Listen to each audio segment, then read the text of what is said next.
শহরের বিভিন্ন জায়গায় কভার ড্রেন নির্মাণের কাজ চলছে, তারই প্রস্তুতি কিংবা সামগ্রিক কাজকর্ম খতিয়ে দেখতে আগরতলায় বিভিন্ন জায়গায় যান পৌর নিগমের mayor Dipak Majumdar, smart city মিশনের সিইও শৈলেশ কুমার যাদব সহ অন্যান্যরা। লক্ষ্মীনারায়ণ বাড়ি এলাকায় নির্মাণ কাজের অগ্রগতি ইত্যাদি বিষয় খতিয়ে দেখেন। সে সঙ্গে নগর উন্নয়ন দপ্তরের পদস্থ আধিকারিকরা উপস্থিত ছিলেন এই পর্বে এবং তার পাশাপাশি সামগ্রিক কাজকর্মের বিষয়গুলো সংবাদ মাধ্যমের মুখোমুখি হয়ে তুলে ধরেন আগরতলা পৌর নিগমের মেয়র। সোলার পাম্পের পাইপ যখন লাগানো হয়েছে, বলো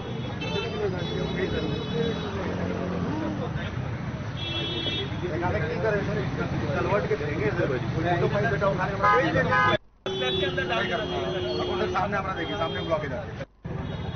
আজকের বিশেষ করে লক্ষ্মীবাড়ি রোডে বৃষ্টি হওয়ার সময় যে জলের সমস্যা হয়, কিছুটা জায়গায় রাস্তায় জল জমে থাকে এবং মাননীয় মুখ্যমন্ত্রী বাড়ির সামনের জায়গাটাও জল থাকে।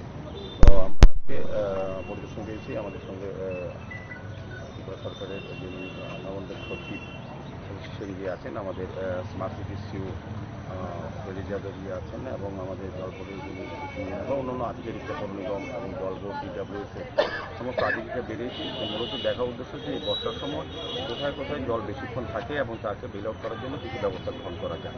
তো আমরা এই জায়গাটা লক্ষ্য করছি, 3টা কালভার্টকে আমরা নতুনভাবে তৈরি করতে হবে যাতে জলটা স্মুথলি বেল আউট হতে পারে এবং লক্ষ্মীবাড়ির সামনে যে জায়গাটা আছে এটা আমরা দেখেছি সঠিকভাবে চেষ্টা করা হবে। হয়তো সময় কিছুটা লাগবে, 2 মাস সময় লাগবে টোটাল। এই জায়গায় যে জলটা জমে তা যাতে সহজেই করা যায়, সেই দিকে লক্ষ্য রেখে আমরা আজকে ভিজিট করেছি এবং ভিজিটের পর সিদ্ধান্ত হবে কী কাজ করা নেওয়া হবে। আপনারা শুনলেন মেয়রের প্রতিক্রিয়া। তার পাশাপাশি এই কাজকর্মের বিষয়গুলো সরেজমিনে খতিয়ে দেখছেন পদস্থ আধিকারিকরা। নগর উন্নয়ন দপ্তর, স্মার্ট সিটি মিশন সহ আগরতলা পৌর নিগমের পদস্থ আধিকারিকরা শহরের বিভিন্ন জায়গায় গিয়ে কাজকর্ম সরেজমিনে খতিয়ে দেখছেন।